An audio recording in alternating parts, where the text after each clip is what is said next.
هنا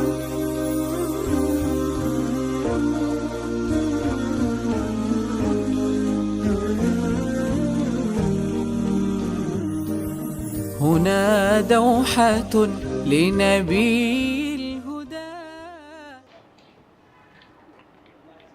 আসসালামু আলাইকুম রহমতুল্লাহ বরকাত। পৃথিবীর সর্বকালের সর্বশ্রেষ্ঠ মহামানব মুহাম্মদ রাসূলুল্লাহ সাল্লাল্লাহু আলাইহি ওয়াসাল্লাম, যার ব্যাপারে আল্লাহ রাব্বুল আলামিন ঘোষণা করেছেন রাহমাতুল লিল আলামিন, যাকে রাসূল সাল্লাল্লাহু আলাইহি ওয়াসাল্লামের ব্যাপারে আল্লাহ তাআলা বলেছেন রাউফুর রাহিম, যার ক্ষেত্রে বলা হয়েছে লাকাদ মান্নাল্লাহু আলাল মুমিনিন। এইভাবে যদি আমি সারাদিন বলতে থাকি, তার গুণগান গাওয়া শেষ হবে না। কিন্তু কেমন ছিল তার জীবন?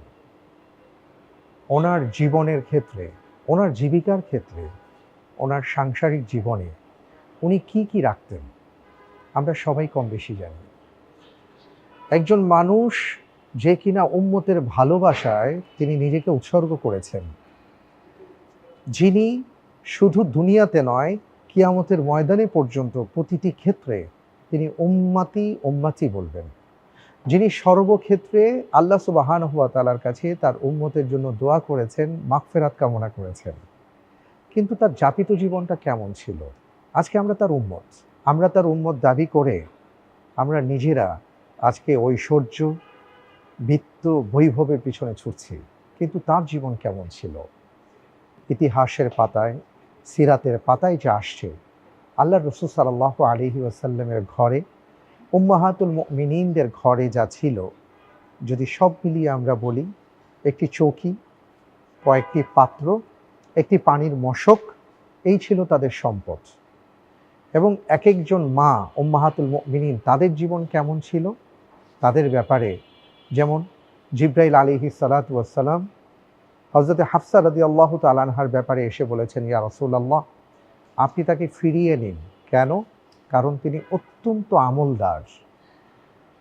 উম্মে সালামা রাদিয়াল্লাহু তাআলা আনহার ব্যাপারে বলা হয়েছে, তিনি সবসময় নফল ইবাদতে মগ্ন থাকতেন। সাফিয়া রাদিয়াল্লাহু তাআলা আনহা, জুয়াইরিয়া রাদিয়াল্লাহু তাআলা আনহা, উম্মে হাবিবা রাদিয়াল্লাহু তাআলা আনহা, এইভাবে যদি আমরা প্রত্যেক মায়ের কথা বলি, প্রত্যেকের জীবনেই যেটা আসে সেটা হলো অত্যন্ত সাধাসিধে জীবন তারা যাপন করতেন। সুবহানাল্লাহি ওয়া বিহামদিহি। এবং এই সাধাসিধে জীবনটাকে তারা বেছে নিয়েছেন আখিরাতকে প্রাধান্য দিয়ে। কোরআনে কারীমের আয়াতে আল্লাহ সুবহানাহু ওয়া তাআলা ইরশাদ করেছেন, ইয়া নিসা আন-নবী লাস্তুন্না কাআহাদিম মিনান নিসা, হে নবী স্ত্রীগণ, আপনারা অন্যান্য নারীদের মতো নন। এবং তারা তাদের জীবনটা কিভাবে যাপন করেছেন? একবার একটা যুদ্ধের পরে কিছু সম্পদ এসছে, খাবার এসছে, উম্মাহাতুল মুমিনিন তারা আপিল করেছিলেন রাসূল সাল্লাল্লাহু আলাইহি সাল্লামের কাছে, ইয়া রাসূলুল্লাহ, আমাদের তো খাবার বড় অপ্রতুল, অল্প কিছু খেজুর আর কিছু জব থাকে, আমাদেরকে কি একটু বাড়িয়ে দেওয়া যায়? রাসূল সাল্লাল্লাহু আলাইহি সাল্লাম বলেছেন যে না, এটা সম্ভব না। সকল মাগণ তারা সেটা গ্রহণ করেছেন, তারা চুপ করেছিলেন, তারা হাসি মুখে বরণ করে নিয়েছিলেন। আরেকবার আল্লাহ সুবহানাহু ওয়া তাআলা থেকে একটি আয়াত নাজিল হলো। আল্লাহ সুবহানাহু ওয়া তাআলা বলে দিলেন, ইয়া রাসূলুল্লাহ, আপনি আপনার স্ত্রীদেরকে বলে দিন যে যদি তোমরা দুনিয়ার ঐশ্বর্য চেয়ে থাকো, বিত্ত বৈভব চেয়ে থাকো, তাহলে বলো যে আমি তোমাদেরকে সুন্দরভাবে বিদায় দেব। আর যদি তোমরা আখিরাতকে প্রাধান্য দাও, তাহলে এটা তোমাদের জন্য কল্যাণকর।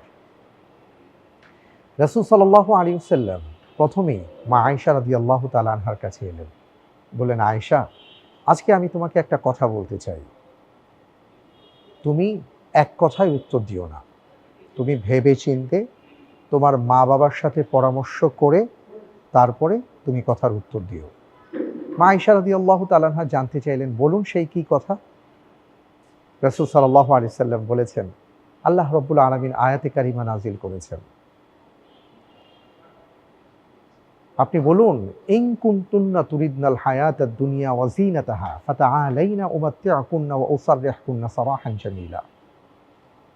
আল্লাহ তাআলা বলেছেন, যদি তোমরা দুনিয়ার জীবন চাও তাহলে তোমাদেরকে বিত্ত বৈভব দেওয়া হবে, ঐশ্বর্য দেওয়া হবে, সম্পদ দেওয়া হবে এবং তোমাদেরকে ছেড়ে দেওয়া হবে। মা আয়েশা রাদিয়াল্লাহু তাআলা আনহা বললেন, ইয়া রাসূলুল্লাহ, এটার জন্য আমার মা বাবার কাছে যেতে হবে?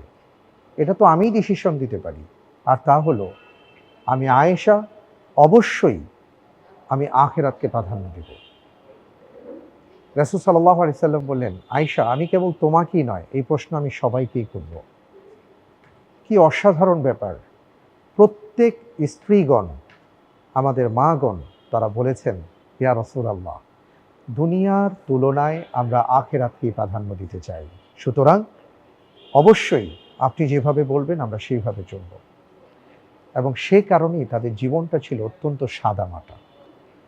আল্লাহ রাব্বুল আলামিন আমাদেরকে এই বিষয়গুলোকে অনুধাবন করার তৌফিক দান করুন।